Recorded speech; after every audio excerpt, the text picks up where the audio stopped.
الحمدللہ رب العالمین الصلاۃ والسلام علی خاتم النبیین اما بعد فاعوذ باللہ من الشیطان الرجیم بسم اللہ الرحمن الرحیم۔ معزز خواتین و حضرات، آج بدھ کا دن ہے اور بدھ کے دن ہمارے ہاں حضرت مجدد الفسانی رحمۃ اللہ علیہ کے تعلیمات کا درس ہوتا ہے۔ یہ تعلیمات علوم اور معارف کے خزانے ہیں، اور ہم بھی بات کرتے ہیں اور حضرت بھی بات کرتے ہیں، لیکن حضرت کی بات ظاہر ہے اس کے اندر جو وزن ہے اور جو نور ہے وہ ہماری بات میں نہیں ہوتی۔ تو ہم لوگوں کو حضرت کی باتوں سے ظاہر ہے نہ صرف فیض حاصل ہوتا ہے بلکہ سند بھی حاصل ہوتا ہے، یعنی ہم اپنی باتوں کو مستند بنا لیتے ہیں۔ بے شک ہم بات صحیح کر رہے ہوں، یعنی ہمارے نوٹس میں بھی ایک بات آ چکی ہو سکتا ہے، لیکن ہم اپنے حوالے سے جب وہ بات کرتے ہیں تو اس پہ ہزار طرح سے اشکالات ہو سکتے ہیں، کیونکہ ظاہر ہماری بات اتنی مستند نہیں ہے۔ لیکن جب حضرت ایک بات کرتے ہیں تو وہ بات کم از کم جو ہند و پاک کے صوفیاء ہے ان کے اوپر حجت ہو جاتی کہ وہ اس سے انکار نہیں کر سکتے۔ تو ایک بہت اہم بات ہے جو آج حضرت کرنے والے ہیں، مطلب اپنے مکتوبات شریف میں جو حضرت نے بات کی ہے دفتر دوم کے مکتوب نمبر 30 میں، بہت اہم بات ہے، لیکن سمجھ آ جائے تو پھر اس کے بعد اس کے جو فوائد ہیں وہ بے شمار ہیں۔ تو حضرت فرماتے ہیں اس میں ہر عمل جو شریعت کے مطابق کی جائے وہ داخل ذکر ہے۔ ہر عمل جو شریعت کے مطابق کی جائے وہ داخل ذکر ہے۔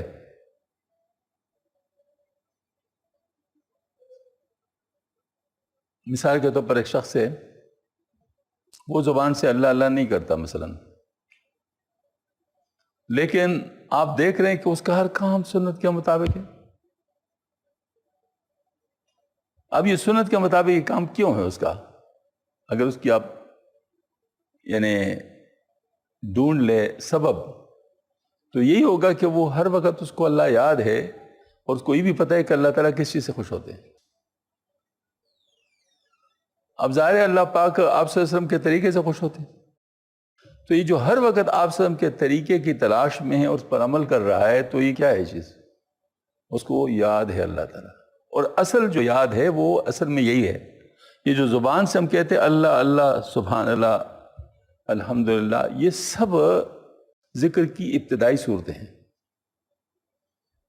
جب یہ دل میں اتر جائے، فکر اس کے مطابق ہو جائے، پھر اس کے بعد بے شک زبان اس کے مطابق نہ ہلے، لیکن یہ عمل میں بدل جاتے۔ میں میرے خیال میں چند دن پہلے اس پر بات کر رہا تھا کہ بعض الفاظ ہمارے ہاں ایسے معمول بہا ہیں کہ تقریباً بچے بچے کی زبان پر ہے، لیکن اس کی حقیقت بعض دفعہ خواص تک، عام جن کو خواص سمجھتے ہیں ان کو بھی حاصل نہیں ہوتا۔ یعنی کوئی الفاظ اس کے بچے بچے کے ذہن میں ہیں، مثلا سبحان اللہ، ہم کس چیز کو دیکھتے ہیں؟ واہ جی سبحان اللہ کہہ دیا، یہ الفاظ ہیں، اس کی حقیقت کیا ہے؟ اس کی حقیقت یہ ہے کہ اللہ تعالیٰ کی ذات ہمارے تصور سے بالا ہے، وہ کچھ بھی کر سکتا ہے، اور اللہ تعالیٰ تمام چیزوں کے اثر سے پاک ہے۔ یہ دو چیزیں۔ اب مجھے بتاؤ کہ کتنے سارے لوگ ہیں جو سبحان اللہ کہتے ہیں، ان سے پوچھو نا کہ کیا مطلب اس کا پتہ ہوتا ہے؟ لوگوں ان کا خیال ہوتا ہے اس طرف جاتا ہے؟ ہاں جی، اس طرح ہم کہتے ہیں اللہ اکبر، واہ اللہ اکبر، اللہ اکبر یہ کلمہ ہے، عربی ہے، عربی دانوں کو تو کم از کم پتہ ہے، علماء کو بھی پتہ ہے، عام لوگوں کو بھی پتہ ہے اللہ اکبر کیا ہے، لیکن کیا اس کا ہمارے اوپر وہ اثر ہے؟ مثلا ہم دفتر میں ہیں تو باس کا اثر ہم پر زیادہ ہے، اللہ تعالیٰ کا اثر زیادہ ہے؟ تو اکبر کیا ہوتا ہے؟ اس سے بڑا. تو اللہ اکبر سب سے بڑا. تو اس کا مطلب ہے کہ ہم لوگ کسی کی بات کو اللہ کے سامنے خاطر میں نہ لائیں. یعنی اللہ جل شانہ کے بات کے مقابلے میں کسی کی بات کی کوئی ویلیو نہیں ہے. تو کیا حاصل ہے؟ اس طرح الحمدللہ، اس طرح لا الہ الا اللہ، یہ ساری باتیں ہمیں ازبر ہیں لیکن اس کی حقیقتوں سے بے خبر ہے. تو جو شخص شریعت پر عمل کر رہا ہے وہ اس کی حقیقت سے واقف ہے، اس کے مطابق وہ زندگی گزار رہا ہے، ہر چیز شریعت کے مطابق کر رہا ہے. یہ بہت بڑی بات ہے. تو یہ فرماتے ہیں ہر عمل جو شریعت کے مطابق کیا جائے وہ داخل ذکر ہے. اے فرزان، فرصت، صحت، فراغت کو غنیمت جاننا چاہیے اور ہمیشہ اپنے اوقات کو ذکر اللہ جل شان میں مصروف رکھنا چاہیے. ہر وہ عمل جو روشن شریعت کے مطابق کیا جائے وہ ذکر میں داخل ہے، اگرچہ وہ خرید فروختی کیوں نہ ہو.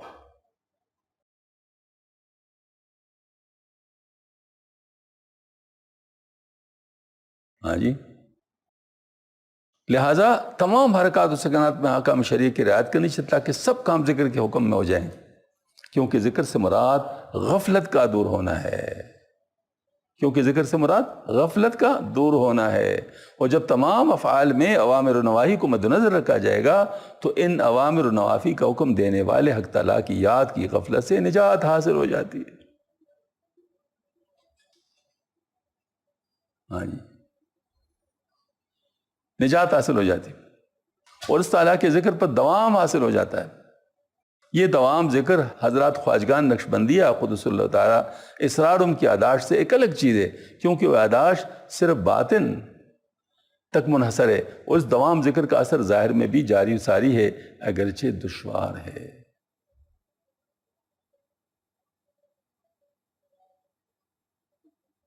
یہاں پر مجھے ایک بات یاد آ گئی حضرت شاہ ولی اللہ رحمۃ اللہ علیہ کی. وہ الطاف القدس میں کافی تفصیلی اس کا ذکر آیا تھا. لطیفہ جوارح، یہ انسان کا ہر عضو شریعت کے مطابق استعمال ہونے لگے. ہاں جی، یہ مطلب وہ صحابہ کے اندر یہی چیز تھی. آج کل جو ہم بات کرتے ہیں نا کہ صحابہ کے طریق پر آ جائیں، صحابہ کے طریقے پر آ جائیں، تو یہ اصل میں وہ یہی چیز میں عرض کرتا رہتا ہوں کہ صحابہ کا معاملہ یہ تھا کہ وہ دل میں بھی اللہ کی طرف متوجہ، ان کا ظاہر بھی اللہ تعالیٰ کے تابع، دونوں طرح اللہ تعالیٰ کی طرف متوجہ، ظاہر و باطن. اور فرماتے ہیں ظاہر والا زیادہ مشکل ہے، یعنی تمام اعمال کے اندر وہ سریت کر جائے. آنکھ ظاہر ہے یا باطن ہے؟ ظاہر ہے نا. تو اگر آنکھ غلط استعمال ہو رہی ہے تو پھر یاد ہے اس کو اللہ تعالیٰ. اگر کان غلط استعمال ہو رہا ہے، اگر دماغ غلط استعمال ہو رہا ہے، اگر ہاتھ پاؤں غلط استعمال ہو رہا ہے، یہ ساری چیزیں جب شریعت کے مطابق استعمال ہونے لگے تو اس کا مطلب یہ ہوا کہ انسان غفلت سے نکل آیا، اور غفلت سے نکلنا ہی ذکر اللہ ہے.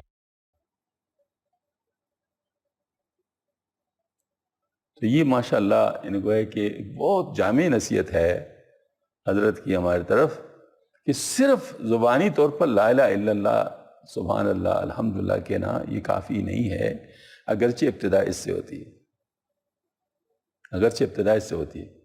یہ نہیں ہو سکتا آپ پہلی سیڑھی پہ قدم نہ رکھے اور آخری سیڑھی تک پہنچ جائے، یہ تو نہیں ہو سکتا. پہلی سیڑھی پہ تو قدم رکھنا پڑے گا، پھر دوسری پہ، پھر تیسری، پھر چوتھی، پھر اخیر میں آپ آخری سیڑھی پہ پہنچ جائیں. یہ کیسے ہو سکتا ہے کہ آپ پہلی سیڑھی پہ قدم نہ رکھے ہو؟ ہمارے ایک کزن کے بیٹے تھے، اب وہ دونوں فوت ہو گئے. جب وہ بچے تھے تو اپنے والدہ سے کہہ رہے تھے امی میں اسکول نہیں جاؤں گا، میں کالج پڑھوں گا. تو اس کی والدہ ہنس پڑی کہ بچہ ہے نا تبھی تو اس طرح کہہ رہا ہے. ظاہر اسکول پڑھے بغیر کالج میں انسان کیسے جا سکتے ہیں، لیکن بچہ بچہ ہوتا ہے، بچے کی سمجھ اتنی ہوتی.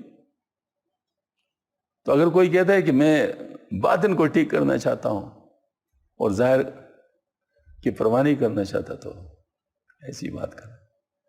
تو اس کا مطلب ہے کہ اس کا یعنی جو ہے ابتدائی تو زبان پر ہی ہوگا، پھر جائے گا دل میں، پھر جائے گا پورے جسم میں، پھر استحضار میں تبدیل ہوگا، پھر اس کے بعد اعمال اسے وجود میں آئیں گے. تو یہ سارے ایک نظام ہے جو چل رہا ہے. ہاں جی، بغیر اس کے کام نہیں ہو سکتا. صحبت شیخ کی ترغیب میں دفتر اول مکتوب نمبر 119 میں حضرت ارشاد فرماتے ہیں،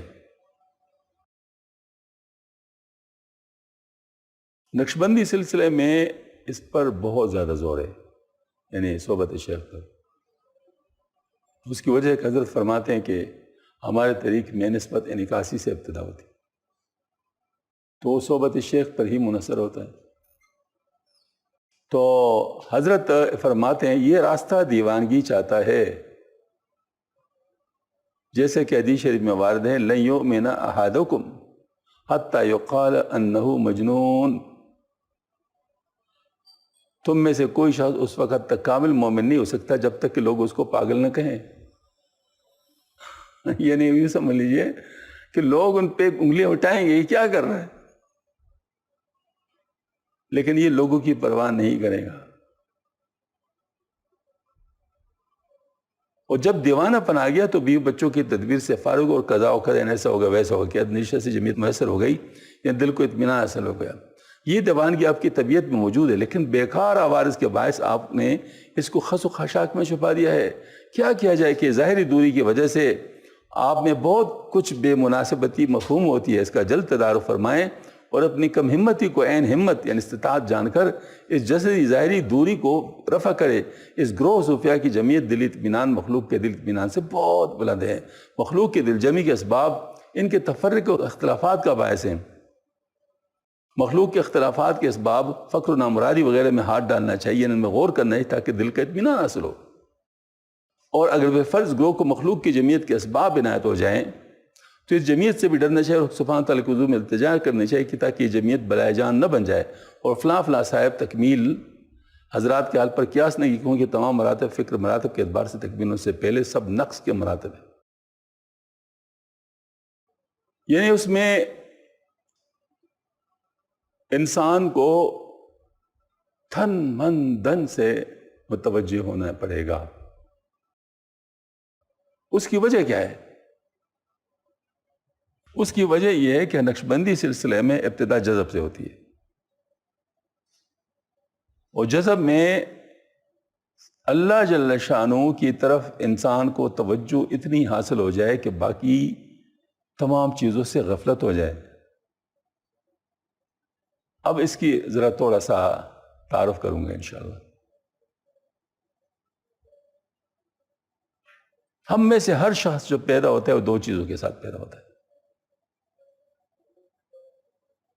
ایک نفس امارہ کے ساتھ اور ایک شیطان کے ساتھ، اپنے شیطان کے ساتھ. کوئی بھی اس سے خالی نہیں. حتیٰ کہ آپ صلی اللہ علیہ وسلم سے پوچھا گیا یا رسول اللہ کیا آپ کے ساتھ بھی تھا؟ یعنی فرمایا ہاں میرا شیطان مسلمان ہو گیا تھا. تو شیطان بھی ساتھ ہوتا ہے، نفس بھی ساتھ ہوتا ہے، اور نفس ابتدا میں نفس امارہ ہوتا ہے. ابتدا میں نفس امارہ ہوتا ہے. نفس امارہ جو ہے نا خدا سے باغی ہوتا ہے، وہ اپنی مرضی کرتا ہے، پابندی بالکل برداشت نہیں کر سکتا. ایک آدمی ادھر بیٹھا ہوگا، اس کو کوئی پرواہ نہیں ہوگی، لیکن اس کو کہہ رہے کہ تو نے یہاں سے اٹھنا نہیں ہے، پھر کیا ہوگا؟ اس کا ٹائم نہیں گزرے گا پھر. حالانکہ اگر آپ نے اس کو کہا نہ ہوتا کہ ادھر سے اٹھنا نہیں ہے تو کوئی پرواہ نہیں تھی اس کو. تو یہ انسان کی طبیعت جو ہے یہ پابندی سے گھبراتی ہے، یہ انسان کا خاصہ ہے. اور شریعت جو ہے نا وہ پابندی ہے. تو مجھے بتاؤ شریعت پر نفس کیسے آئے گا؟ شریعت تو سراسر پابندی ہے نا. آخر حدیث شریف میں جو آتا ہے کہ کافر کے لیے دنیا جنت ہے اور مومن کے لیے قید خانہ ہے. تو قید خانہ کس سینس میں فرمایا ہے؟ اس سینس میں کہ یہ پابند ہے، ہر وقت اپنی مرضی سے کچھ نہیں کر سکتا. اس لحاظ سے یہ پابندی اس کو برداشت کرنی پڑے گی. اب گویا کہ نفس ہر وقت کی جو پابندی ہے اس کے خلاف چیخ اٹھتا ہے، بغاوت کرتا ہے، نہیں مانتا. یعنی گویا کہ نفس کی جتنے چیزیں، ہماری آنکھیں ہیں، ہمارے کان ہیں، مثلا آنکھ ویسے میں نیچے دیکھو تو کوئی بات نہیں، لیکن آپ کو پتہ ہی ہے کہ اوپر نہیں دیکھنا، بس پریشانی. ہاں جی. تو یہ آنکھ کا، کان کا، زبان کا، دماغ کا، ہاتھ پاؤں کا، تمام چیزوں کی جو پابندی ہے جو شریعت چاہتا ہے، نفس اس کے خلاف بغاوت کرتا ہے، نہیں مانتا. اور یہ ہر وقت ہے. اب یہ ہر وقت کی بغاوت کا جو سما ہے اس کو آپ کیسے دبائیں گے؟ مطلوب تو یہی ہے، مطلوب تو یہی ہے کہ آپ ہر وقت اس کو کنٹرول رکھیں. جس نے اپنے نفس کو قابو کیا، لفظ قابو ہے، جس نے اپنے نفس کو قابو کیا وہ عقل مند ہے. تو قابو کرنا ہے، لیکن قابو کیسے ہوگا؟ تو اس کے لیے پھر کیا ہوگا؟ یہ دیوانگی کی ضرورت ہوگی، اللہ تعالیٰ کی طرف توجہ کے لحاظ سے دیوانگی کی ضرورت ہوگی. وہ دیوانگی سے کم پہ قابو نہیں ہو سکتا. یعنی گویا اللہ تعالیٰ کی طرف آپ کو اتنی توجہ ہو جائے کہ ساری توجہ کو کاٹ سکے. اس کے مقابلے کی قوت اس میں وقتی طور پر بے شک صحیح لیکن آ جائے. یہ جذب ہے. تو حضرت فرماتے یہ راستے دیوانگی چاہتا ہے. بات سمجھ میں آ کے یہ نہیں ہے، وہ دیوانگی اس سینس میں کہ ابتدا میں جذب کی ضرورت ہے. جب یہ جذب شروع ہو جائے تو اس جذب سے پھر کیا کرنا چاہیے؟ کام لینا چاہیے. اب تمام چیزوں کو سیٹ کرنا چاہیے. آنکھ کو سیٹ کر لو، کان کو سیٹ کر لو، زبان کو سیٹ کر لو، ہاتھ پاؤں کو سیٹ کر لو، صبر کرنا سکھا دو، قناعت کرنا سکھا دو، ریاضت کرنا سکھا دو، تقویٰ پہ لے آؤ. ہاں جی، یہ ساری چیزیں، یہ سلوک ہے. سلوک کے لفظ میں باقاعدہ ایک ترتیب ہوتی ہے، جذب میں ترتیب نہیں ہوتی. جذب میں ترتیب نہیں ہوا کرتی.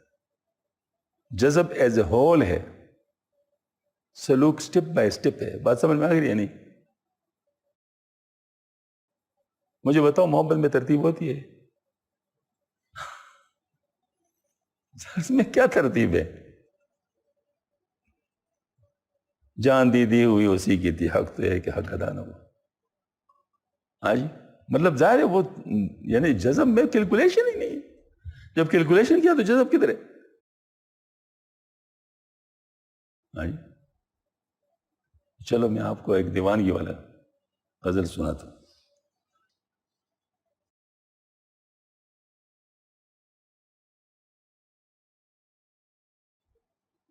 یہ سر میں کچھ چیزیں کچھ چیزوں سے ذرا جلدی سمجھ میں آ جاتی ہے،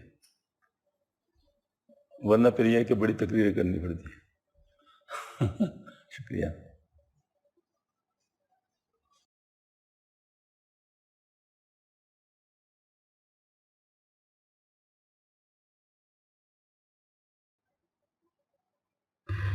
درے دولت پہ اس کے جو بھی آیا تشنہ لب نکلا. میں مستی میں یہاں پر کب سے آیا اور کب نکلا. درے دولت پہ اس کے جو بھی آیا تشنہ لب نکلا. نکلا میں مستی میں یہاں پر کب سے آیا اور کب نکلا. یہ دنیا کی جو چیزیں محدود ہیں، محدود چیزیں حاصل ہو سکتی ہیں، لیکن انسان کا جو حرص ہے وہ مزید چاہتا ہے، علم المزید. اور اللہ تعالیٰ کی ذات لامحدود ہے، اللہ پاک کے صفات لامحدود ہے، تو اللہ پاک کے ساتھ جو محبت ہے وہ بھی تو محدود نہیں ہوگی نا. تو کیسے مطلب اس کو آپ وہ کر سکتے ہیں، مطلب وہ تشنہ لبی تو ختم نہیں ہو سکتی. ہاں جی، تو یہ مطلب اس طرف سے عمر کیا جانے بہرے عشق کی سادہ ہیں ہم کتنے. عمر کیا جانے بہرے عشق کی سادہ ہیں ہم کتنے. نتیجہ اس کی پیمائش کبھی سوئے ادب نکلا. نتیجہ اس کی پیمائش کبھی سوئے ادب نکلا. یہاں چپ باش کچھ پوچھو نہیں یہ بحر حیرت ہے. یہاں چپ باش کچھ پوچھو نہیں یہ بحر حیرت ہے. یہاں چپ باش کچھ پوچھو نہیں یہ بحر حیرت ہے. یہاں پر سر جھکانا ہی تو ملنے کا سبب نکلا. یہاں پر سر جھکانا ہی تو ملنے کا سبب نکلا. یعنی جب پوچھو گے کہ ایسا کیوں تو بات ختم ہو گئی. یعنی بس ماننا ہی ماننا ہے، خاموشی خاموشی ہے، مطلب اس میں سر جھکانا ہے، سر جھکانا ہے. اگر آپ نے کہہ دیا کہ ایسا کیوں ہے تو بات ختم ہو گئی، سمجھ میں آئی نا بات. تو یہ مطلب یہ یہاں جو بات ہے وہ یہ ہے کہ اس میں کمپلیٹ سرنڈر ہے. ہاں جی، اور یہ جذب سے ہی حاصل ہو سکتا ہے. ذرا چشمے تصور سے جمال اس کا تو دیکھو نا. ذرا چشمے تصور سے جمال اس کا تو دیکھو نا. ذرا چشمے تصور سے جمال اس کا تو دیکھو نا. ذرا چشمے تصور سے جمال اس کا تو دیکھو نا. کہ یوں محسوس ہوتا ہے کہ دم نکلا تو اب نکلا. کہ یوں محسوس ہوتا ہے کہ دم نکلا تو اب نکلا. میرے تارے نفس کو نفس کے تاروں نے الجھایا. یہ وہی بات ہے جو ابھی میں تھوڑی دیر پہلے عرض کر رہا تھا کہ ہمارے جو نفس کے خواہشات ہیں لاتعداد ہیں، تو اس نے ہمارے روح کو باندھ لیا ہے. یعنی ہمارے روح کو مطلب نہیں چھوڑ رہا اصل کام کے لیے، یعنی اس کو باندھ لیا ہے. تو اس سے ہم نکلنا چاہتے ہیں لیکن نکل نہیں پا رہے، کیونکہ ظاہر ہے مطلب کس کس سے نکلیں گے. ہاں جی، تو یہ ساری بات مشکل ہے. حضرت نے بڑی عمدہ مثال دی، حضرت تھانوی رحمۃ اللہ علیہ. حضرت نے فرمایا کہ جیسے ایک بچہ ہوتا ہے، اس کو آپ چلاتے ہیں، چلانا سکھاتے ہیں. وہ ہم ہمارے پشتوں میں اس کو کہتے ہیں پاپلی پاپلی. ہاں جی، یعنی آ جاؤ آ جاؤ. تو وہ جب اس کو کہتے ہیں تو وہ محنت کرتا ہے، کوشش کرتا ہے چلنے کا. 2 قدم لے کے گر جاتا ہے. پھر آپ کہتے ہیں اٹھو اٹھو اٹھو اٹھو اٹھو، شاباش شاباش اٹھو. تو پھر وہ کوشش کرتے اٹھتے ہیں، تو پھر 2 قدم چل کے پھر گر پڑتا ہے. پھر آپ کہتے ہیں اٹھو اٹھو، شاباش شاباش شاباش شاباش شاباش. آج تو پھر جو ہے نا وہ چل پڑتے ہیں، پھر وہ گر کر رونا شروع کر لیتے ہیں کہ میرے بس میں نہیں ہے. اس وقت کہتے ہیں آپ لوگوں کو جو ہے نا وہ محبت آ جاتی ہے اور آپ اس کو اٹھا دیتے ہیں. ماشاء اللہ میرے بیٹے اٹھ گئے. اب فرمائے اللہ تعالیٰ کا ہمارے ساتھ ایسے معاملہ ہے کہ ہم لوگ کہتے ہیں اٹھو اٹھو اٹھو اٹھو، شاباش شاباش شاباش. آج تو ہم لوگ کوشش کرتے ہیں، پھر اس کے بعد گر جاتے ہیں، پھر اس کے بعد اٹھ جاتے ہیں، پھر کوشش کرتے ہیں، پھر گر جاتے ہیں. اس طرح بار بار گرتے ہوئے جب ہم بالکل ٹوٹ جاتے ہیں اور اللہ کے سامنے رونا شروع کر دیتے ہیں کہ یہ تو ہم سے نہیں ہو رہا، اس وقت پھر اللہ پاک کھینچتا ہے، تو اس میں انسان جتنا بھی اللہ پاک کھینچے اس کو، وہ پھر لاکھوں سال کے برابر کھینچے، کروڑوں سال کے برابر کھینچے، اس اللہ پاک کا معاملہ ہے، اس کو جذب وحی بھی کہتے ہیں۔ تو سلوک کبھی بھی مکمل طے نہیں ہو سکتا، سلوک طے کروایا جاتا ہے، سمجھ میں آئی نا بات؟ سلوک کبھی طے نہیں ہو سکتا، سلوک طے کروایا جاتا ہے، لیکن کوشش مطلوب ہے، والذین جاہدوا فینا، کوشش مطلوب ہے، اس کے بعد پھر اللہ پاک راستہ دیتے ہیں اور اللہ جل شانہ اپنی طرف کھینچتے ہیں، اور اس میں پھر کوئی وہ نہیں ہوتا۔ فرمایا یہی جذب وحی کے ذریعے سے سلوک مکمل ہوتا ہے، لیکن پہلے ذرا اللہ پاک دیکھتے ہیں۔ اب دیکھو، مشکل میں انسان ہمت ہار دے وہ علیحدہ بات ہے، مشکل میں اللہ کی طرف متوجہ ہو جائے دوسری بات ہے، دل برداشتہ ہو جائے اور بات ہے، اور اللہ کی طرف متوجہ ہو دوسری بات۔ سمجھ میں آئی نا بات؟ دل برداشتہ ہونا نفس کی طرف سے ہے، اور اللہ کی طرف متوجہ ہونا اللہ کی طرف سے۔ تو اللہ تعالیٰ کی طرف متوجہ ہونے میں اللہ پاک کے انسان کو محبت کو کھینچتا ہے، ہاں جی، اور جو ہے نا مطلب دل برداشتہ ہونے میں انسان نفس کی مانتا ہے، تو نفسی کے خلاف تو لڑنا ہے۔ سلوک کیا مطلب کیا ہے؟ نفسی کے خلاف لڑنا ہے۔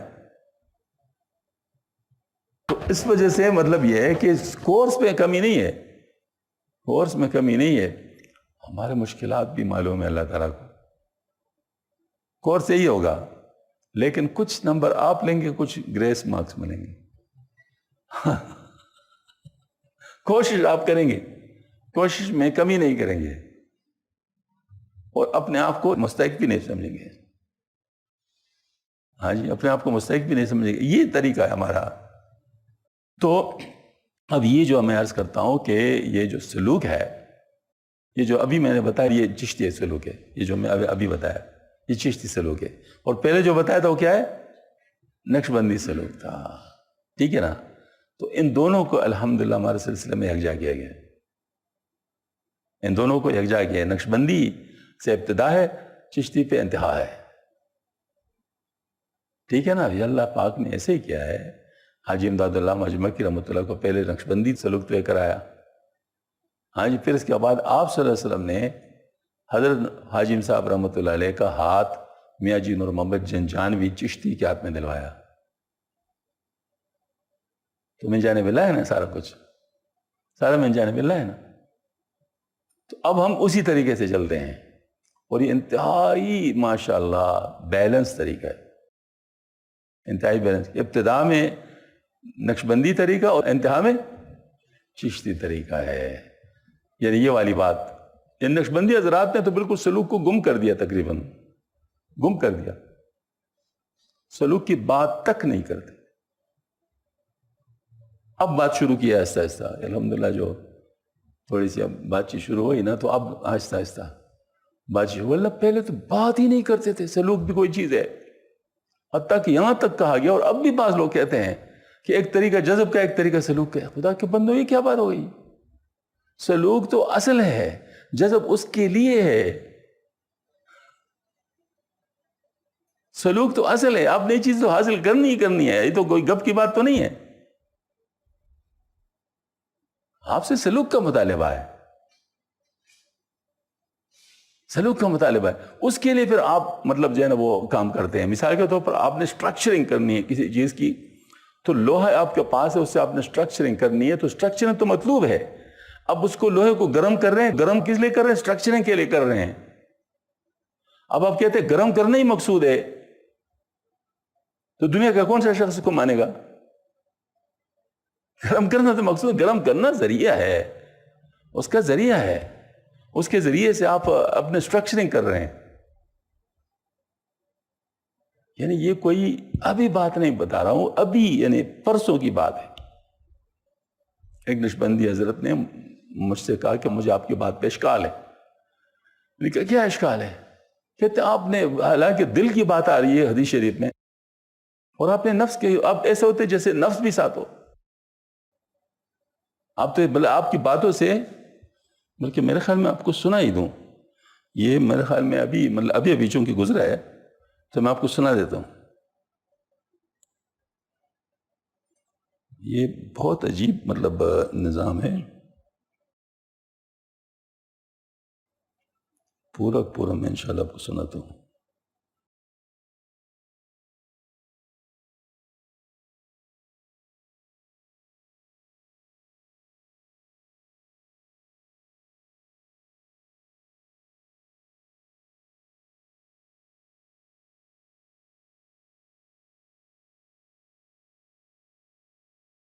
یہ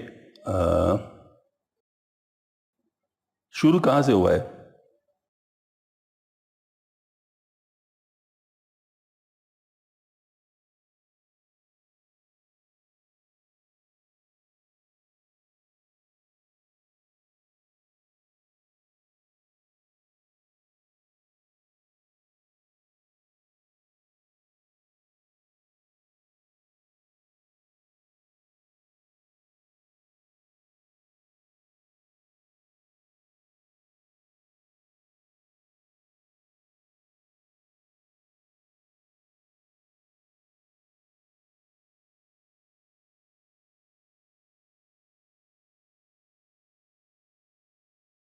ہاں جی، یہ ماشاءاللہ بیان جو ہے مفتی شفیع صاحب رحمۃ اللہ علیہ کا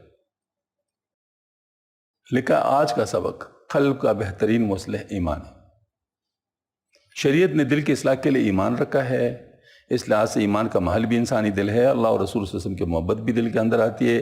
یہی محبت آدمی سے عمل کراتی ہے. دل کے اندر جذبے پیدا ہوتے ہیں. اس جذبے کے مطابق انسان چلتا ہے تو اولاً ایمان انسانی دل پر وارد ہوتا ہے. وہاں سے وہ ترقی کر کے دوسرے مقامات پر پہنچتا ہے. اس کی تاثیر اور سارے بدن پر پہنچتی ہے تو پھر ہاتھ بھی مومن بن جاتے ہیں, کان بھی مومن بن جاتے ہیں اور سب اعضاء میں ایمانداری پیدا ہو جاتی.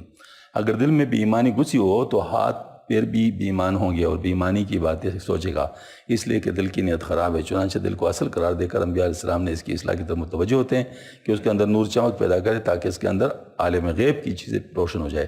اور یہ اس وقت ہوگا جب کہ دل پر ایمان وارد ہو. اور دل چونکہ پاک ظرف ہے اس لیے اس میں پاک چیزیں یعنی ایمان داخل ہوتا ہے اور پھر عمل بھی ویسے ہی ظاہر ہوتا ہے. اگر دل میں خوشی ہے تو چہرے پر بھی خوشی کے آثار ظاہر ہوں گے, چونکہ خوشی در حقیقت قلب کی صفت ہے مگر چہرے سے نظر آتی ہے.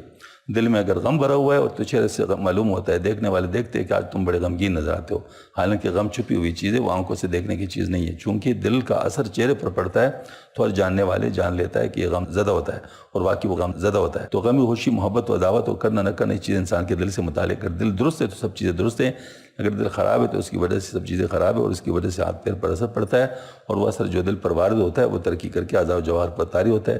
اچھا ہو یا برا. ماخوذ آج کا سبق صفحہ نمبر 310, مفتی اعظم پاکستان مولانا مفتی شفیع صاحب رحمۃ اللہ علیہ. اس سے انکار نہیں ہے کیونکہ یہ اصل میں اس حدیث شریف کی شرح ہے کہ انسان کے جسم میں گوشت کا ایک لوتھڑا ہے, اگر وہ درست ہو جائے تو سارے جسم, اگر وہ خراب ہو جائے تو سارے جسم خراب ہو جائے. اب اگر اسی مفتی شفیع صاحب رحمۃ اللہ کا معرف القرآن میں قد افلح من زکا وقد خاب من دسا کی تفسیر دیکھا جائے تو اس میں بھی حضرت کچھ فرمائیں گے نا, اس میں بھی حضرت کچھ فرمائے گا. تو اپنے اپنی جگہ کی بات ہوتی ہے, لیکن بعض دفعہ بعض لوگ ختم سمجھ لیتے ہیں, بس ٹھیک ہے یہی بات ہے صرف. تو میں نے پھر اس چیز کو ذرا اجاگر کرنے کے لیے کہ صرف یہ نہیں ہے بلکہ اس کے ساتھ کچھ اور بھی ہے, تو میں نے کہا جزاک اللہ, یقیناً ایسا ہی ہے کہ دل جسم کا بادشاہ ہے, لیکن بادشاہ کی بادشاہ تب چلتی ہے جب رعایا اس کا حکم مانے. رعایا جب تک باغی ہو تو بادشاہ کے ولین کوشش ہوگی کہ وہ فرمان بردار بن جائے. پس نفس کی اصلاح کے بغیر دل کا سلطنت قائم نہیں ہوتا, اور دل کی چاہت کے بغیر نفس اصلاح کے لیے آمادہ نہیں ہوتا, اور دل کی چاہت کے بغیر نفس اصلاح کے لیے آمادہ نہیں ہوتا. اس لیے نقشبندی سلسلے میں جذب سے ابتدا ہے, لیکن اس پر کام مکمل نہیں ہوتا بلکہ نفس کی اصلاح کے لیے سلوک طے کرنا لازم ہوتا ہے, جو قرآن پاک میں ان الفاظ میں وارد ہوا قد افلح من زکا وقد خاب من دسا. اور اگر اس کی تکمیل سے پہلے کسی نے اپنے آپ کو کامل سمجھ لیا تو حضرت مجدد الفسان رحمۃ اللہ کو مجذوب متمکن کہتے ہیں, جس کے بارے میں فرمایا کہ نہ خود پہنچے نہ دوسروں کو پہنچا سکتے ہیں. اچھا, اب اس پر اشکال آیا. ظاہر اشکال ہمارے بڑے عزیز دوست کا ہے, مطلب میں نہیں کہتا اس نے غلط کیا ہے, اشکال لانا چاہیے تاکہ جو ہے نا وہ بات سمجھ میں آ جائے. اللہ اکبر. السلام علیکم ورحمۃ اللہ وبرکاتہ. حضرت ایک اشکال ذہن میں آئے. الا ان فی الجسد مضغہ, حدیث شریف والی روایت میں تو صرف دل تک بات محدود ہے, اس میں تو نفس کی شرط ہی نہیں ہے. جبکہ آپ کی تحریر سے لگتا ہے کہ دل کے ساتھ ساتھ نفس کی صفائی بھی ضروری ہے. بات سمجھ میں؟ نفس کی صفائی بھی ضروری ہے. اگر مناسب محسوس فرمائے تو اصلاح فرما دے، چونکہ سوال جواب کا گرب ہے، اس لیے جسارت کر رہا ہوں. اس پر میں نے لکھا کہ اس پر تو حضرت شاہ ولی اللہ رحمۃ اللہ کا لطائف ثلاثہ پر پورا باب ہے. الطاف القدس میں مختصراً عرض کرتا ہوں کہ اگر کوئی پوچھے کہ قرآن میں آیا قد افلح من زکاہا تو مکمل کامیابی تو نفس کی تزکیہ پر موقوف ہے، تو پھر دل کی کیوں بات کی جاتی ہے؟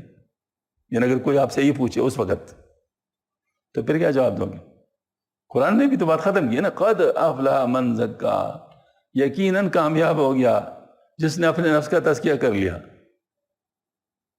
مکمل بات ہے نا. تو جیسے وہاں مکمل بات ہے یہاں پر بھی تو مکمل بات ہے نا. پھر کیا کرو گے؟ پھر کیا جواب دو گے؟ ہاں جی. تو پھر دل کی کیوں بات کی؟ تو ہم دونوں صورتوں میں کہیں گے کہ چونکہ دونوں باتیں بیک وقت صحیح ہیں، کہ ایک قرآن سے مستنبت ہے اور دوسرا حدیث شریف سے، اور دونوں من جانب اللہ ہے، کہ ایک وہی مطلوع ہے دوسرا وہی غیر مطلوع ہے، اس لیے ان کی تطبیق کرنی پڑے گی کہ نفس کی مکمل اصلاح دل کے اصلاح کے بغیر ممکن نہیں، اور دل کی مکمل اصلاح نفس کے تزکیہ کے بغیر ممکن نہیں. دونوں کی اصلاح ہو جائے تو دونوں ٹھیک ہو گئے، اور دونوں باتیں ٹھیک ہو گئی. یعنی اس سے جدا جدا ان دونوں کی اہمیت سے پتہ چل گیا کہ دونوں کی بیک وقت ضرورت ہے. ہاں جی ٹھیک ہے نا. اچھا، اس لیے دونوں آپس میں لازم ملزوم ثابت ہوئے. اس طرح حضرت نے عقل کے معنی میں بھی ارشاد فرمایا، اور نقشبندی سلسلے میں تو یہ بات بہت واضح ہے کہ جذب دل میں ہوتا ہے جس کو سلوک کا بنیاد بنایا جاتا ہے، اور یوں کہ تقوی دل میں ہوتا ہے لیکن بنتا نفس میں ہے، بنتا نفس کے رذائل کو دبانے سے. واللہ اعلم. تو ان کا مطلب ان چیزوں کی اتنی ضرورت تھی، مطلب ان چیزوں کو سمجھانے کی، کہ اس کے بغیر جو ہے نا مطلب یہ کہ کیا ہے وہ ہمارے کام نہیں چلتا. ہاں جی ہمارا کام چل ہی نہیں سکتا اگر ہم لوگ ان چیزوں کو نہ سمجھے تو پتہ نہیں بات کہاں سے کہاں پہنچ جائے گی. تو یہاں حضرت نے ارشاد فرمایا، دیکھیں دیوانگی کی تو بات آ گئی نا، یہ دیوانگی آپ کی طبیعت میں موجود ہے حضرت نے فرمایا، لیکن اس کے اسباب کو اختیار کرنے پڑیں گے. مثلا کسی کے مطلب پتھر کے اندر وہ چکماک کی صلاحیت موجود ہے، صرف رگڑ کی ضرورت ہے. تو جب تک رگڑ نہیں ہوگا تو بالکل آپ کہیں گے پتھر ہی پتھر ہوگا. ہاں جی پتھر ہی پتھر ہوگا. لیکن جب آپ رگڑیں گے تو اس سے مطلب وہ چنگاری نکلے گی، اس وہ مطلب اگر کوئی خشک شاک وغیرہ ہو، تیل وغیرہ ہو تو آگ بڑک اٹھے گی. ٹھیک ہے نا. تو فرمایا کہ یہ دیوانگی آپ کی طبیعت میں موجود ہے، لیکن بیکار عوارض کے باعث آپ نے اس کو خشک خاشاک میں چھپا دیا ہے. کیا کیا جائے کہ ظاہری دوری کی وجہ سے آپ میں بہت کچھ بے مناسبتی مفہوم ہوتی ہے. یعنی آپ جو بے مناسبتی محسوس کر رہے ہیں ظاہری دوری کی وجہ سے، آئیے صحبت میں آ جائیں، صحبت میں آ جائے تاکہ آپ کی جو اصل چیز ہے وہ ظاہر ہو جائے. اب میں آپ کو ایک بہت بڑی بات بتاتا ہوں. سبحان اللہ سبحان اللہ. تصوف کی یہ چیزیں اتنی سٹیبل ہو، اتنی زیادہ اٹل ہو، اتنی زیادہ واضح ہے، اتنی زیادہ بین ہے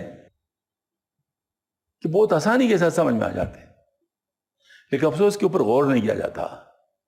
اب ذرا دیکھو، ایک کو کہتے ہیں فائلہ اور ایک کو کہتے ہیں مجاہدہ.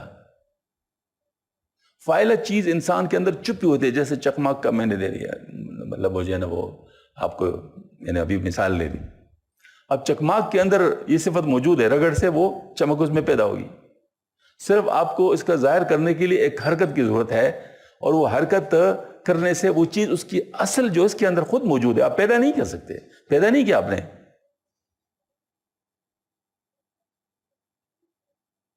پیدا نہیں کیا آپ نے، لیکن موجود ہے، آپ نے صرف اس کو ایکٹیویٹ کرنے کے لیے انتظام کر دیا.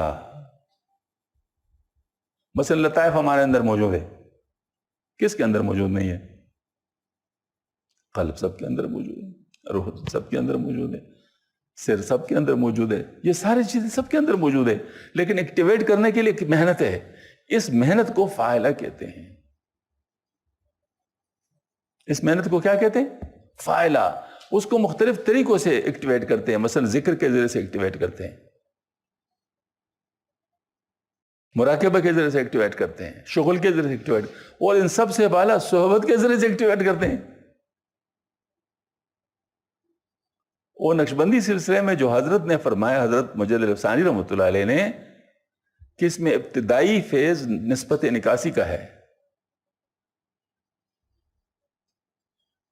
یعنی یوں سمجھ لیجئے کہ جو راستہ بڑا لمبا ہے خود ایکٹیویٹ کرنے کا، جب آپ صحبت میں ہوں گے تو بہت آسانی کے ساتھ وہ چیز ہو جائے گی، وہ بہت آسانی کے ساتھ ہو جائے گی۔ بعض دفعہ وہ صرف صحبت میں بیٹھنے سے وہ چیز حاصل ہو جاتی ہے۔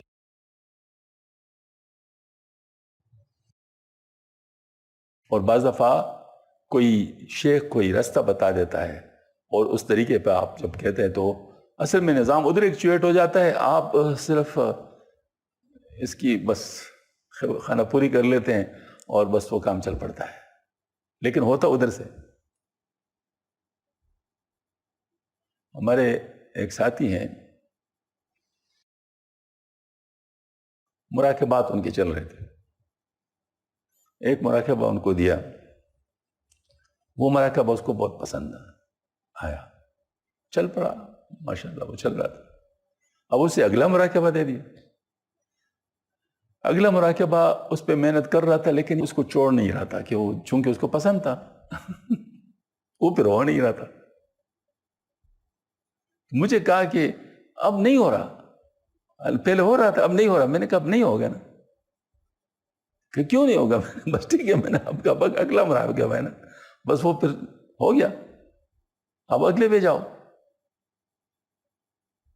یہ اصل میں بنیاد حضرت مولانا احمد لاہوری رحمۃ اللہ علیہ کے بعد، حضرت جن کے بارے میں کتاب لکھی ہے تو ایک صاحب نے لکھا ہے کہ میں گیا ان کے پاس، حضرت کے پاس، حضرت کا میں نے کہا حضرت مجھے تو ہر چیز سے خوشبو آتی ہے۔ فرمایا انشاءاللہ اب نہیں آئے گی۔ کہتے ہیں میں بڑا حیران ہوں کہ حضرت نے بات کون سی کی ہے، اب خوشبو تو ایک اچھی چیز ہے نا، سنت ہے اور ماشاءاللہ اچھی چیز ہے، ہر آدمی چاہتا ہے کہ خوشبو، تو یہ کیا بات ہے؟ حضرت نے فرمایا اب نہیں آئے گی، اور ساتھ انشاءاللہ بھی کہہ دی۔ تو کہتے اس کے بعد پھر مجھے نہیں آ رہی تھی، میں کیا، میں ڈر کے میں نے کہا حضرت وہ تو اب مجھے واقعی بالکل نہیں آ رہی، پریشانی کے عالم میں کہا۔ فرمایا بیٹا میں نے آپ کو اگلے سٹیپ پہ ترقی دے دی جس میں خوشبو نہیں آتی، جس میں خوشبو نہیں آتی۔ مجھے اب بتاؤ، آپ لاہور جا رہے ہیں، لاہور کے راستے میں گجر خان کے قریب ایک بہت زبردست قسم کا باغ ہے اور ہریالی ہے اور ماشاءاللہ بڑے عمدہ، آپ کو جگہ بہت پسند آئی، لیکن آپ کچھ چند کلومیٹر آگے گئے تو ریگستان آ گیا، اور آپ کو موبائل پر جو آپ کو بھیجوا رہے آپ کے اس کے ساتھ رابطہ، بڑے گھبرا کے کہتے ہیں کہ ابھی تک بہت زبردست موسم تھا اور یہ تھا، اور جو ہے نا ابھی تو بالکل ریگستان شروع کیا۔ وہ کہتے ہیں ماشاءاللہ ماشاءاللہ آپ آگے جا رہے ہیں، کیونکہ اس کے بعد ظاہر پتہ چل گیا نا کہ اب ریگستان پہنچ گیا، تو اس کا مطلب ہے کہ وہ اتنا تو طے ہو گیا نا، علامات سے پتہ چل گیا۔ تو اب یہاں نہ ریگستان مطلوب ہے نہ خلستان مطلوب ہے، راستہ طے کرنا مطلوب ہے نا، کیوں لاہور پہنچنا مطلوب ہے یا وہ نخلستان میں ٹھہرنا مطلوب ہے؟ لاہور جانا مطلوب ہے نا، تو نخلستان آ گیا یہ بھی آپ کا آبزرویشن ہے، ریگستان آ گیا یہ بھی آپ کا آبزرویشن ہے، دریا آ گیا یہ بھی آپ کا آبزرویشن ہے، یہ محض آپ کے آبزرویشنز ہیں، مطلوب ان میں کوئی بھی نہیں۔ تو حضرت نے مجھے بھی اس بات سمجھائی تھی الحمدللہ، کہ میں نے کچھ بات اس طرح عرض کیا تھا، پھر چھوڑو چھوڑو چھوڑو، یہ راستے کے کھیل تماشے، یہ راستے کے کھیل تماشے ہیں، ان کے اندر نہ پڑو۔ بعض لوگ ان رستوں کے کھیل تماشوں میں پڑ جاتے ہیں اور اپنا مقصود گم کر دیتے ہیں۔ تو یہ بات ہے کہ مطلب یعنی ہم اس سے اندازہ ہوا کہ اصل میں شیخ کا جو نسبت ہے وہ اس میں ایکٹیویشن کے لیے بہت ضروری ہوتی ہے۔ اب ایک دوسری بزرگ کی قول سے میں انشاءاللہ استدلال کرتا ہوں، جس نے بڑے دیہاتی انداز میں بڑی بات کی، دیہاتی انداز میں بڑی اونچی بات کی، غالباً شاید تاج احمد ابروٹی رحمۃ اللہ علیہ، ہاں جی، سندھ کے بہت بڑے بزرگ گزرے، بڑی دیہاتی انداز میں بات کی۔ ان کا وہ الفاظ وہ جو ہے نا وہ جو ہے وہ تو مجھے نہیں یاد لیکن مفہوم یاد ہے۔ فرمایا دیکھو اگر دودھ کو بلو بلو کے سرخ کر دو نا. تو جب تک جاگ نہیں ڈالو گے مکھن نہیں نکلے گا. اس کو بلو بلو کے سرخ کر دو, پھر بھی اس سے مکھن نہیں نکلے گا. اور جب آپ اس میں جاگ ڈالیں گے اور یہ دہی بن جائے گا, پھر آپ اس کو کریں گے تو بس کے بعد بس وہ مکھن آ جائے گا. تو یہ حضرت نے گویا یہ سمجھا کہ جب تک شیخ کا وہ نہیں ہوگا نا, وہ نسبت کا القاء, اس وقت تک آپ کا مجاہدہ کام نہیں کرے گا.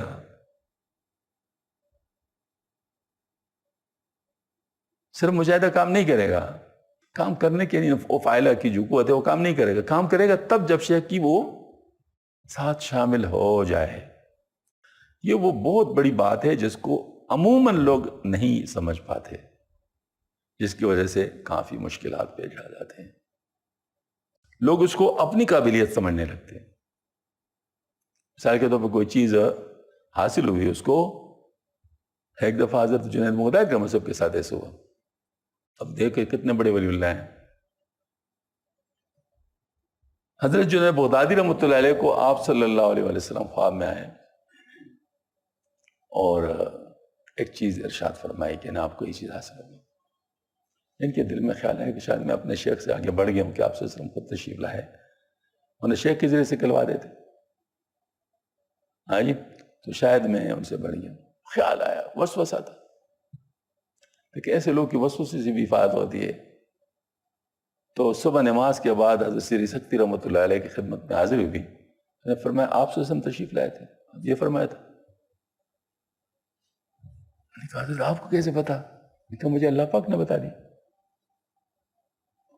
بس مجھے بداروں سے شرم سے پانی ہو گیا کہ تو یہ معاملہ بہت اونچا ہے.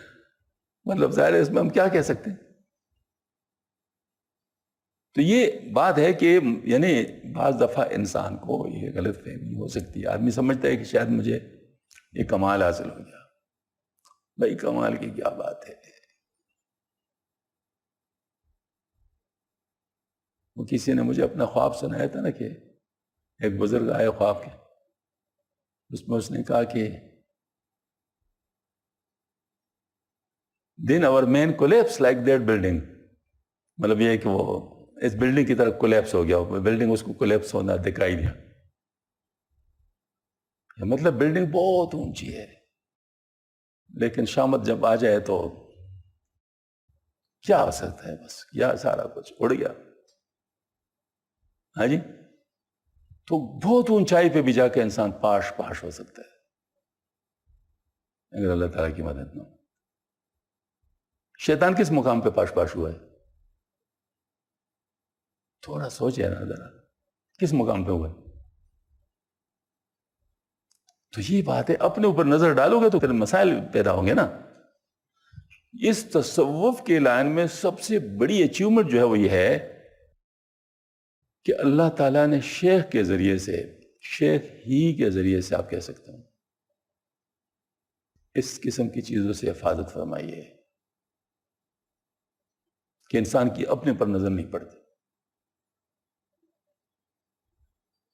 ورنہ انسان بڑا, جس کو کہتے ہیں بھول جانے والا ہے, بہت جلدی بھول جانے والا ہے. تو اگر خود اس کو مطلب اپنی محنت سے کام کرتا اور اس طرح حاصل ہوتا تو بہت بھول جاتا ہے, مجھے. لیکن جب تصوف کے لائن پہ آتا ہے تو جو بھی اس کو حاصل ہوتا ہے کہتے ہیں میرے سلسلے کی برکت ہے, شیخ کی برکت ہے, شیخ کی صحبت کی. اور اس وہ بات بھی ایسی ہوتی ہے بھی ایسی. نتیجتاً اس چیز سے بچا رہتا ہے. آپ اندازہ کر لیں کہ ہر بزرگ چاہے کتنے بڑے مقام پر کیوں نہ ہو, وہ اپنے شیخ کے سامنے ہیچ ہوتا ہے. حضرت تانوی رحمۃ اللہ علیہ کیسے, کس مقام پر ہے. حضرت مجدد اپنے وقت کے اور 1000 سے زیادہ کتابیں لکھی اور کتنے زیادہ خلفاء اور کتنے لوگوں کی تربیت فرمائی. اور لیکن وہ سبحان اللہ خود فرماتے ہیں کہ ایک وکیل میرے مخالف تھے پہلے, ایک وکیل صاحب, پھر بعد میں معتقد ہو گئے, مداح ہو گئے, اور ایسے مداح ہو گئے کہ وہ فدا ہو گئے. تو کہتے میں بیان کر رہا تھا اور میرے بیان کے سامنے بیٹھا ہوا تھا. ان دنوں فارسی سب کو آتی تھی, تو اس وکیل کو بھی فارسی آتی تھی. تو مسلسل کہتے میرے سامنے اس طرح شعر پڑھ رہا تھا، تو مکمل از کمال کیستی، تو مدمبر از جمال کیستی، تو کس کے کمال سے مکمل ہے، تو کس کے جمال سے منور ہے؟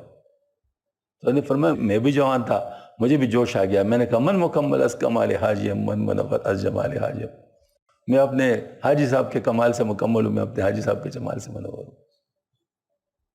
ہاں جی، اور حاجی صاحب کو دیکھو تو میاں جی محمد جان بھی سب کو کہتے ہیں، ان کو وہ تو اپنے شیخ کا کہتے ہیں، ہر ایک کو دوسرے پہ فدا سمجھو گے، اور یہ معاملہ اوپر تک جاتا ہے، آپ سزم تک جاتا ہے، اور آپ سزم پھر فرماتے ہیں کہ اللہ تعالیٰ نے مجھے ادب سکھایا، بہترین ادب سکھایا، احسن تعلیمی، یہ معاملہ مطلب اسی طرح اوپر جاتا ہے، یہ محفوظ ترین طریقہ ہے۔ اگر یہ چیز نہ ہو درمیان میں، شیخ والی بات نہ ہو، تو شیطان بننا کوئی مشکل نہیں ہے، شیطان بننا کوئی مشکل نہیں ہے۔ ہاں جی، بس اسی سے اللہ پاک نے مطلب اس وجہ سے اگر میں کہہ سکتا ہوں، اللہ تعالیٰ مجھے توفیق عطا فرمائے، اگر میں کہہ سکتا ہوں تو میں یہ کہوں گا کہ آپ پیچھے ذرا دیکھیں نا، جن سے بھی اللہ نے کام لیا ہے دین کا، قبولیت والا کام لیا ہے، وہ اس راستے سے گزرے تب کام لیا ہے،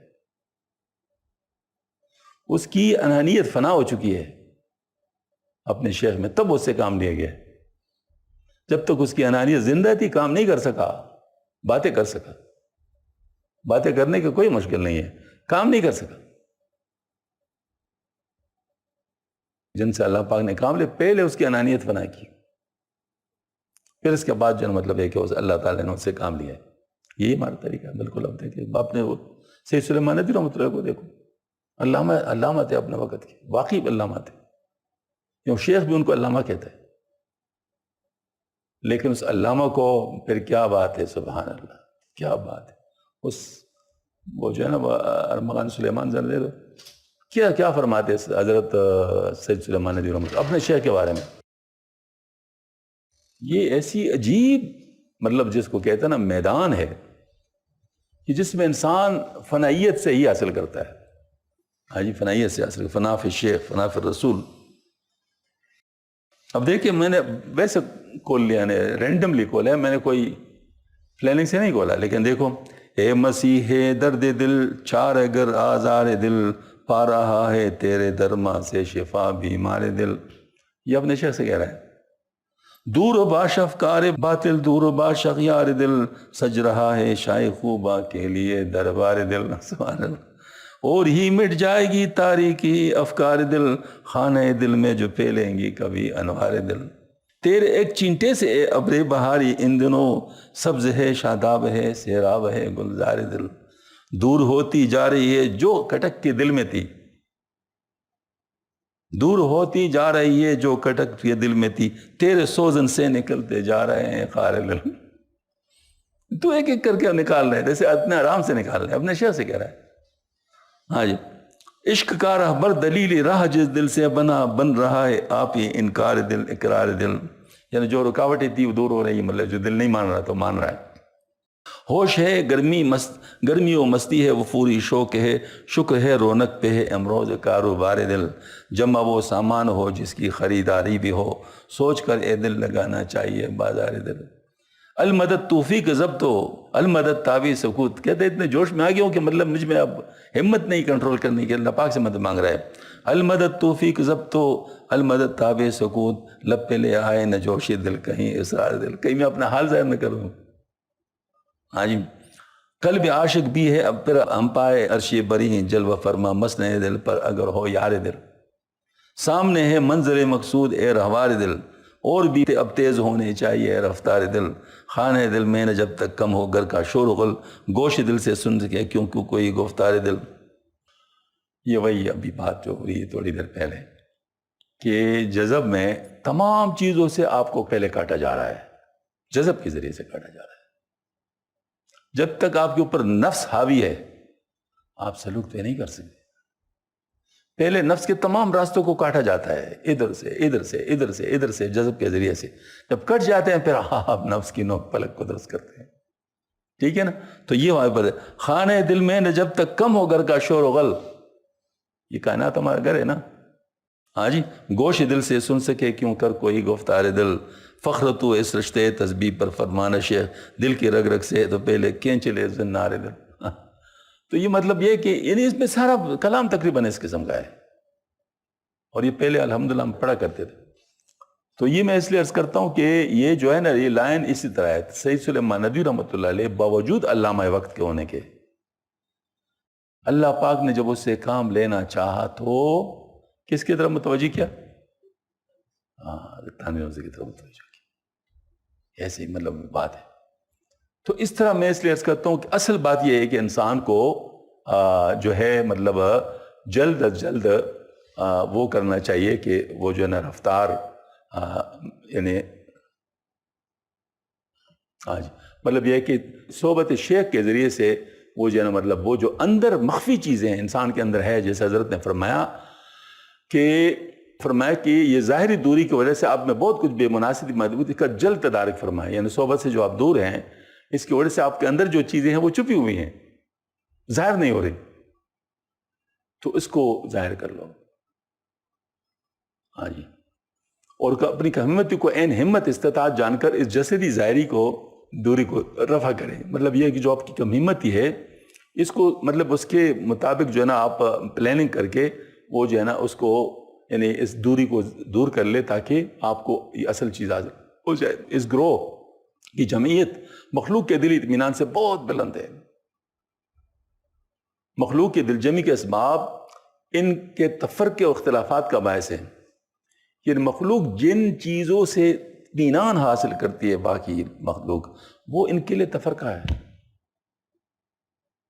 مطلب یہ ہے کہ مثال کے طور پر میں دنیا کی کوئی چیز مجھے حاصل ہو جائے تو مجھے اطمینان حاصل ہو, میں سمجھے میرا کامیاب. یہ حضرات مطلب ان چیزوں کی طرف نہیں جاتے, ان کا ٹارگٹ اللہ تعالیٰ کا قرب ہے. تو لہٰذا اس کو رکاوٹ مانتے ہیں, اس کو رکاوٹ مانتے ہیں. ہاں جی. تو مخلوق کے اختلافات کے اسباب میں ہاتھ ڈالنا چاہیے, یعنی میں غور کرنا چاہیے تاکہ دل کے اطمینان حاصل ہو. اگر بالفرض گروہ کو مخلوق کی جمعیت کے اسباب عنایت ہو جائے تو جمعیت سے بھی ڈرنا چاہیے. یعنی اگر آپ کو اللہ تعالیٰ ایسے اسباب عنایت فرما دے دنیاوی تو اس پہ ڈرنا چاہیے کہیں میرے لیے مسئلہ نہ ہو, کہ میرے لیے رکاوٹ نہ بن جائے. یعنی آپ کی دلی خواہش اس کی نہ ہو کہ مجھے یہ چیز مل جائے. ہاں اگر اللہ تعالیٰ دے اس پر شکر کر لو, لیکن ڈرنا چاہیے کہیں ایسا نہ ہو کہ میرے لیے مصیبت نہ بن جائے, ہمارے لیے مصیبت نہ بن جائے. یعنی حضرت نے بالکل اس انداز میں نصیحت فرمائی ہے کہ جن چیزوں نے آپ کو روکا ہے ان کو آہستہ آہستہ قریت کے بتا رہے ہیں کہ مطلب یہ جو چیزیں ہیں جن کی وجہ سے آپ رکے ہوئے ہیں یہ تو ہمارا مقصود نہیں ہے. ہاں جی. دیکھو حضرت خواجہ عزیز الحسن مجذوب رحمۃ اللہ جو تھے یہ اس دور کے تھے, تقریباً میرے خیال میں ڈپٹی کلیکٹر تھے. ڈپٹی کلیکٹر کے کون سے پوسٹ پہ تھے عامر صاحب انگریزوں کے دور میں؟ ہاں جی بہت اونچے منصب پہ تھے. وہ انگریزوں کے دور میں معمولی لوگ نہیں ہوا کرتے. اب تو کافی مطلب مسئلہ ہے, یعنی ان کے دور کے جنرل اور اس دور کے جنرل میں بڑا فرق ہے. ہاں جی. تو اس دور کے ہوتے ہیں ڈپٹی کلیکٹر, لیکن حضرت کے لیے چھٹیاں لی, اپنا سارا کچھ اور وہ حضرت کے ساتھ مطلب کافی مدت ٹھہرا رہا خانقاہ کے اندر, اور ماشاءاللہ اپنی تربیت کی تکمیل کروائی. اور حضرت نے اس کو ایسے ڈانٹ کے سکھایا, ان کی کوئی کلیکٹر کی بات نہیں مانی. ایسا مطلب ہے کہ جو ہے نا وہ جو ہے نا وہ ایک دفعہ دوات حضرت کی سمانے لگ رہے تھے. دوات کسی جگہ پڑی رہ گئی, کسی کو ٹوکر لگی صحیح پہ لگئی فرش پر. حضرت نے ان کو کہی اتنا بھی تو طریقہ نہیں آتے, کوئی طریقہ ہے مطلب اس طرح بغیر کسی جو اس کو جو ہے نا وہ چھوڑنا, نکل جاؤ یہاں سے. نکال دیا خانقاہ سے نکال دیا. تو اب حضرت تو عاشق تھے, باہر نکل گیا, حکم کا عمل کیا, لیکن سیڑھی میں بیٹھ گئے. تو تھوڑی دیر کے بعد نے پوچھا بھائی وہ باولے کدھر گیا, دیکھو تو لوگ چلے گئے، دیکھے تو سیڑھیوں میں بیٹھے ہو رہے، بڑے جوش سے وہ ایک کلام پڑھ رہے ہیں، کہتے ہیں وہ اپنے در نہ چھوڑیں گے، ہم ان کا در نہ چھوڑیں گے، حکومت اپنی اپنی ہے، کہیں ان کی کہیں اپنی۔ بے شک وہ اپنے در نہ چھوڑیں، ہم بھی اس کا در نہیں چھوڑیں گے، وہاں اس کی حکومت ہے، یہاں پر ہماری حکومت ہے۔ تو یہ مطلب ظاہر اس قسم کی بات تھی، تو اللہ پاک نے پھر ان سے کیسے بنایا، کیا بنایا ان سے؟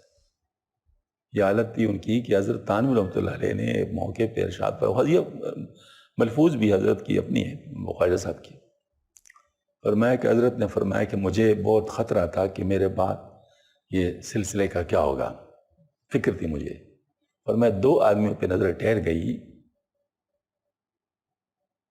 کہ انشاءاللہ یہ ہوں گے تو وہ کام چل پڑے گا۔ تو ایک مفتی محمد حسن صاحب کا جو لاہور جامع شریف کا، ہاں جی، اور ایک پہ وہ خاموش ہو گئے ہیں، نہیں کہا، وہ خود تھے، اس پہ خاموش ہو گئے۔ دونوں کا نام حسن تھا نا، عزیز الحسن ان کا تھا، ان کا بھی مفتی محمد حسن، دونوں کا تھا۔ تو یہ مطلب یہ میں ایسے عرض کرتا ہوں کہ یعنی یہ چیز ہوتی ہے، صحبت شیخ بہت بڑی چیز ہے۔ یہ اگر کسی کو ملتی ہے تو میں کہتا ہوں کہ دنیا مافیا سے اونچی دولت ہے، دنیا مافیا سے اونچی دولت ہے۔ ٹھیک ہے، صحیح ہے، شیخ اپنے آپ کو کچھ نہ سمجھے، لیکن مرید کے لیے بہت کچھ ہے، اس کے لیے چونکہ اللہ پاک سے لینے کا ذریعہ ہے نا، اللہ تعالیٰ سے لینے کا ذریعہ ہے۔ اس وجہ سے اگر کسی کو اپنے شیخ کی صحبت حاصل ہے اور شیخ کا قرب حاصل ہے، کہ وہ ایک، بلکہ حضرت تھانوی صاحب نے ایک واقعہ بیان کیا اپنے مواعظ میں، کہ 3 حضرات تھے، تینوں اتنے بڑے مقام پہ تھے کہ ان کو تو عرض حاصل تھا، یعنی جہاں چاہتے تو ادھر پہنچ جاتے، بڑے اونچے مقامات والے حضرات تھے۔ تو شیخ نے ان سے پوچھا تینوں سے، بھئی عید آ رہی ہے، کہاں پر عید کی نماز پڑھنی ہے؟ تو ایک نے کہا حضرت میں تو مکہ مکرمہ میں پڑھوں گا۔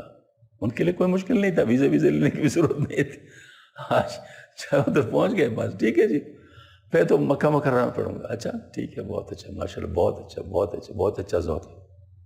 دوسرے سے پوچھا، انہوں نے کہا آپ کہاں پڑھیں گے؟ انہوں نے کہا میں تو مدینہ منورہ میں مسجد نبوی پڑھوں گا۔ اچھا ماشاءاللہ، بہت اچھا ذوق ہے، بہت اچھا ذوق، بہت اچھا ذوق۔ تیسرے سے پوچھا کہ حضرت جہاں آپ ہوں گے وہیں پڑھوں گا۔ نے کہا آپ جیت گئے، آپ جیت گئے۔ تو یہ والی بات ہے کہ مطلب یہ اگر انسان دیکھے نا تو بہت بڑی اونچی چیز ہوتی ہے، لیکن کلتا ہر ایک پہ نہیں ہے، ہر ایک پہ نہیں کلتا۔ جن پہ کل جاتا ہے پھر اس کے سامنے باقی دنیا کچھ بھی نہیں ہوتی، اور جن پہ نہیں کھلا ہوتا تو ٹھیک ہے، بس یہ قسمت کی بات ہے۔ دفتر اول مکتوب نمبر 120 میں حضرت اہل جمیت کی صحبت کی ترغیب دیتے ہیں۔ اہل جمیت، ایک تو شیخ کی صحبت کی ہے نا، پہلے تو شیخ کی صحبت کی بات تھی، اہل جمیت بھی ایک گروپ ہے، وہ لوگ جن کو جمیت اللہ تعالیٰ کے ساتھ، یا مطلب گویا کہ حاصل ہو چکا ہے۔ فرمایا شاید کہ جناب میر صاحب نے فراموشی اختیار کر لی کہ سلام و پیام سے بھی یاد نہیں فرماتے، فرصت بہت کم ہے، اس فرصت کو اعلیٰ ترین مقاصد میں صرف کرنا ضروری ہے، اور وہ اعلیٰ مقصد ارباب جمعیت کی صحبت ہے، اور وہ اعلیٰ مقصد ارباب جمعیت کی صحبت ہے، کیونکہ صحبت کے برابر کوئی چیز نہیں ہے۔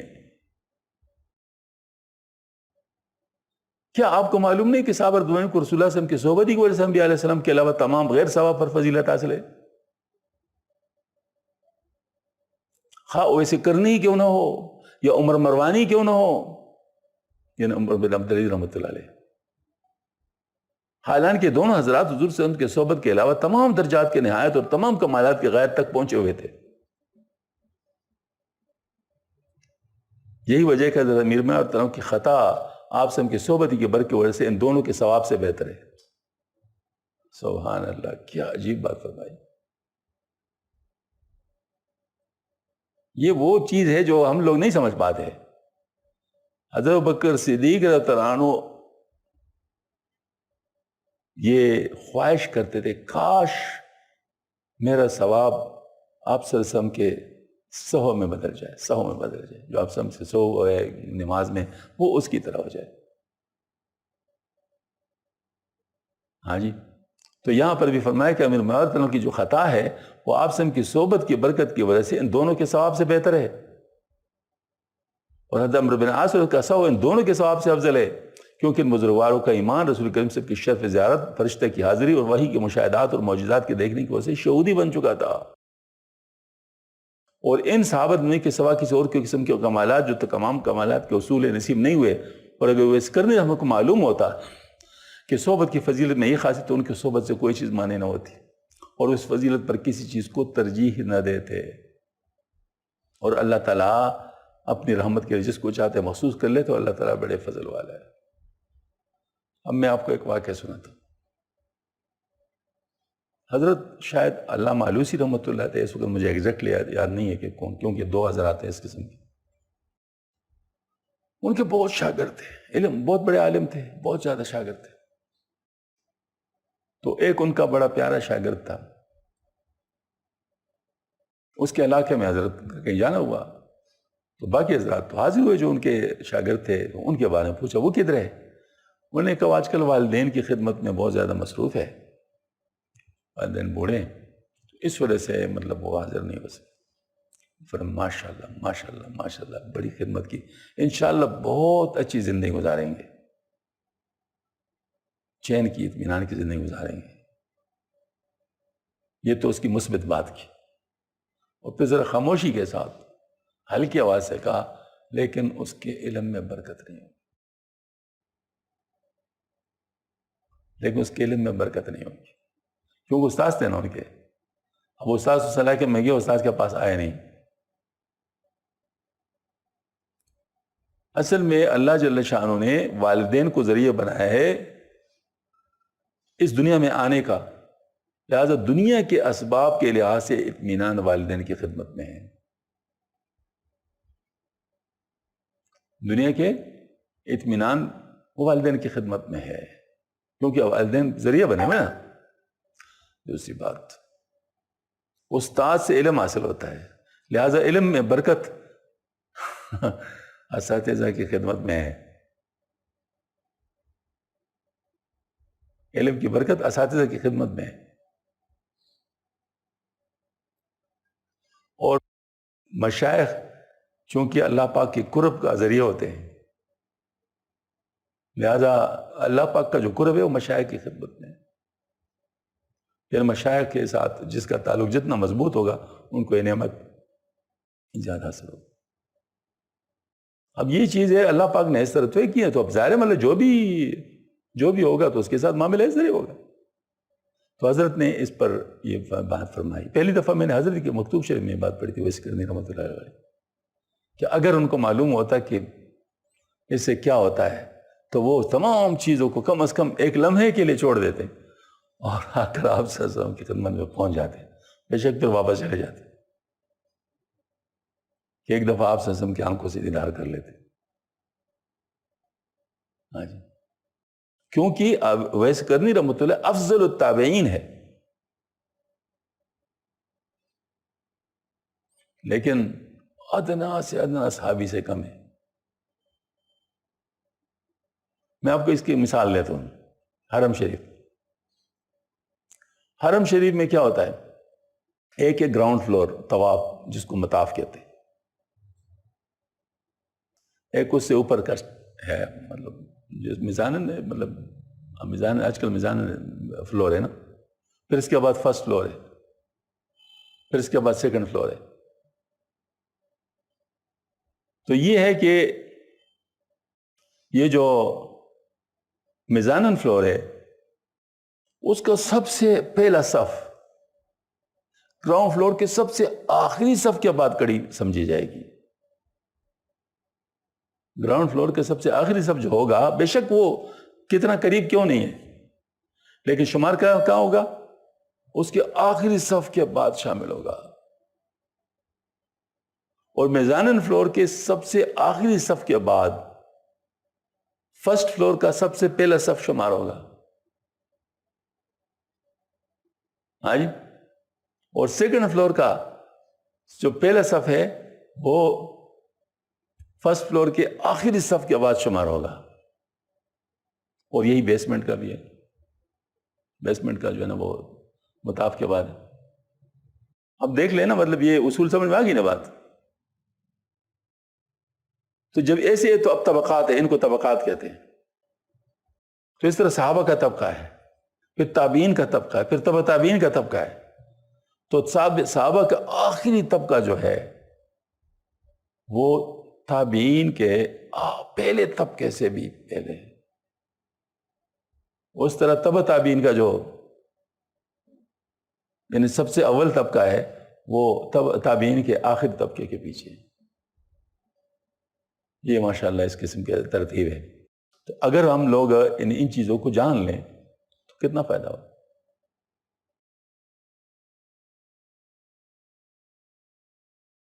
دفتر اول کے مکتوب نمبر 132 میں حضرت ارشاد فرماتے ہیں کہ اغنیاء کی صحبت سے بچنے اور فقراء کی صحبت پر، یعنی اغنیاء کی صحبت سے بچنے کی ترغیب اور فقراء کی صحبت کو حاصل کرنے کی ترغیب پر حضرت فرماتے ہیں اے میرے بھائی، آپ نے ظاہر طور پر فقراء کی ہم نشینی سے تنگ دل ہو کر دولت مندوں کی مجلس اختیار کر لی ہے۔ یہ کام بہت برا کیا۔ آج دنیا میں اگر آپ کی آنکھ بند ہو تو کل قیامت کے دن کھل جائے گی، اس وقت ندامت و پشیمانی کے علاوہ کچھ فائدہ نہیں ہوگا۔ آگاہ کر دینا ضروری ہے، اے ابو الحوث، تمہارا معاملہ دو حال سے خالی نہیں ہے۔ دلمنوں کے مجلس میں دل جمی ملے گی یا نہیں؟ اگر اس سے مل جائے تو برا، اور اگر نہ ملے تو اس سے بھی بدتر ہے۔ اگر مل جائے تو یہ جمعیت نہیں بلکہ استدراج ہے، اعوذ باللہ سبحانہ من ذالک، اللہ سبحانہ کی اس سے پناہ اگر نہ ملے تو خسر فی الدنیا والآخرہ، دونوں جگہ۔ ان کے حال کی نشان فقراء کے استانوں کی خاکروبی دولت مندوں کے ہاں کی صدر نشینی سے بہتر ہے۔ آج اگر یہ بات آپ کو معقول معلوم ہو یا نہ ہو، آخرکار معقول معلوم ہو جائے مگر اس وقت کچھ فائدہ نہیں ہوگا۔ مرغن غذائے اور فاخر لباس کی تمنا اور آرزو نے تم کو اس مصیبت میں ڈالا ہے۔ ابھی کچھ نہیں بگڑا، اگر اصل کی طرف رجوع کر لو، جو چیز بھی حق سبحانہ کی طرف رکاوٹ کا سبب ہو اس کو دشمن جان کر اس سے فرار اختیار کرو، پرہیز کرو۔ ان من ازواجکم و اولادکم عدو لکم فاحذروہم، عدو لکم فاحذروہم۔ صحبت کے حقوق نے مجھے اس بات پر مجبور کیا کہ ایک مرتبہ کم از کم آپ کو نصیحت کر دی جائے، عمل کرے یا نہ کرے۔ میں تمہاری فضول باتوں کو پہلے سے جانتا ہوں، تمہارے لیے اس طریقے کے فقر پر استقامت دشوار ہے۔ وَقَدْ كَانَ مَا خِفْتُ أَن يَكُونَ إِنَّا إِلَى اللَّهِ رَاجِعُونَ۔ تاکہ ہم خدا کی طرف ہیں رجوع، اور سلام ہو پر جو ہدایت کی پیروی کرے اور حضرت محمد صلی اللہ علیہ وسلم کتاب بیداری کو لازم پکڑے۔ مجھے تمہاری یاد قبل سے کچھ اور ہی توقع تھی، لیکن تم نے اپنے نفیس جوہر کو پاخانے گندگی میں پھینک دیا۔ اِنَّا لِلَّهِ وَإِنَّا إِلَيْهِ رَاجِعُونَ۔ یعنی یہ اصل میں والی بات ہے۔ اور واقعتاً اگر دیکھا جائے تو اس میں یہی والی بات ہے، دنیا کی جو چیزیں ہیں یہ تو فانی ہیں، یہ دنیا کی چیزیں تو ہے ہی فانی، لہٰذا ان کے لیے ایسی چیزوں کو چھوڑنا، اس سے اگر حماقت نہیں تو اور کیا ہوگا، وہ تو ہے ہی۔ حتیٰ کہ جن کو ہم دین سمجھتے ہیں وہ بھی جو اللہ والے ہیں، اگر ہم نے ان سے دوری اختیار کر لی تو وہاں پر بھی نہیں بات چلے گی، یعنی وہ بھی دین سے بھی دور ہو جائیں گے۔ کیوں؟ وجہ کیا ہے کہ جو ہمارے لیے بانڈ ہے، ذریعہ ہے اللہ تعالیٰ کے ساتھ ہونے کا، اگر وہ کمزور ہو جائے تو بے شک ہم کتنے اونچے مقام پر ہو، اسے ٹوٹنا کوئی مشکل تو نہیں ہوگا۔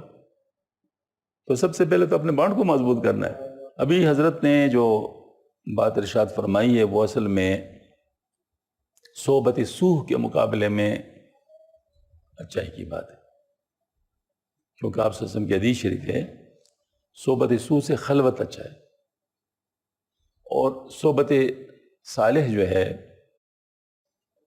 وہ خلوت سے اچھی ہے۔ تو اب حضرت وہ دوسری بات کر رہے ہیں، خلوت سے صحبت صالح۔